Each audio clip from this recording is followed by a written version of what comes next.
ओम शांति। आज संपूर्ण विश्व की मानव आत्माएं सुख शांति के लिए रास्ता तलाश रही है।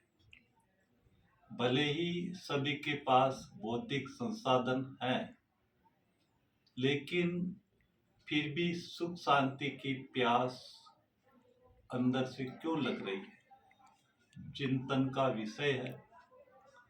बाहरी भौतिक साधन आपको अल्पकालीन सुख की प्राप्ति करा सकता है, लेकिन अविनाशी सुख शांति ये हमारे विचारों पर निहित है।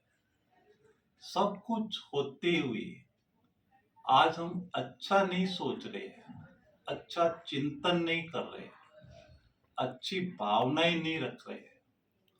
जैसा हमारा संकल्प होता है, जैसे संकल्प की क्वालिटी होती है, वैसी ही अनुभूति होती है। ये बीज है अनुभूति का, कर्म का।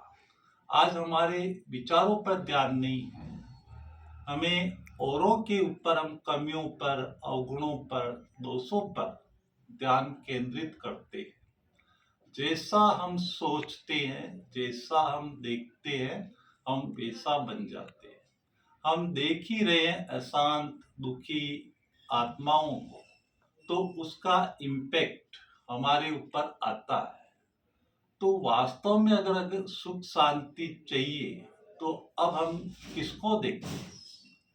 तो वास्तव में सुख शांति का दाता कौन है? दुख करता सुख करता कौन है? एक ही निराकार परमपिता शिव परमात्मा। वो निराकार है, पवित्र है और सुख शांति का दाता है।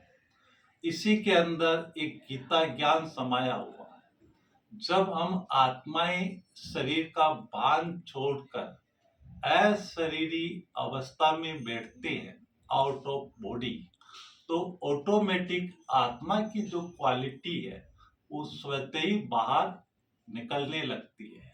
अर्थात आत्मा की जो पवित्रता है, सुख है, शांति है, आनंद है, खुशी है, वो हमारे अनुभव के स्तर पर आने लगती है। कहने का अभिप्राय ये है, कहा जाता है शांति आपके गले का हार है। आज हम अपने अंदर नहीं देखते, हम बाहरी जगत में देखते हैं, तो इसके कारण हमारी सुख शांति लोप हो गई। और गीता में भी ये बात बताई है कि हे अर्जुन, तू देह सहित देह के सब धर्मों को छोड़ अपने को आत्मा निश्चय कर, मुझ निराकार परमात्मा को याद कर, तो तू मुक्ति, जीवन मुक्ति का अधिकारी बन जाएगा। ये वही समय चल रहा है, परमात्मा आकर के हमें अविनाशी सुख शांति की 21 जन्मों की प्राप्ति करा है। तो विचारों को अगर हम श्रेष्ठ बनाएंगे, पवित्र बनाएंगे, पॉजिटिव बनाएंगे, सकारात्मक बनाएंगे, तो हर विचारों में एक शक्ति होती है। तो ये विचार जब हमें शक्तिशाली बना देते हैं, शक्तिशाली का अर्थ है कि मन बहुत समय तक निसंकल्प अवस्था में रहने लगता है, ज्यादा सोच विचार से मुक्त रहने लगता है।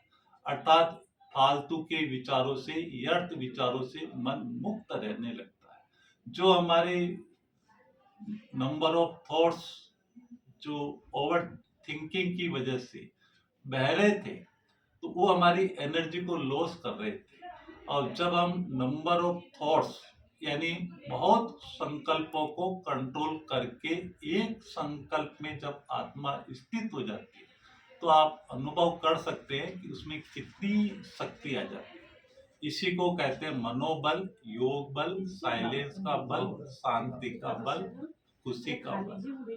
तो ये विधि, ये प्राप्ति होती राजयोग से, और राजयोग से ही हम स्वयं की पहचान करके अपने मनोबल को बढ़ाकर वर्तमान परमात्मा में सुख शांति प्रदान कर रहे हैं। वो सुख शांति हम अब अपने अंदर स्टोर करके अनेक जन्मों के लिए खुशहाल, मालामाल और सुख शांति में बना सकते। ओम शांति।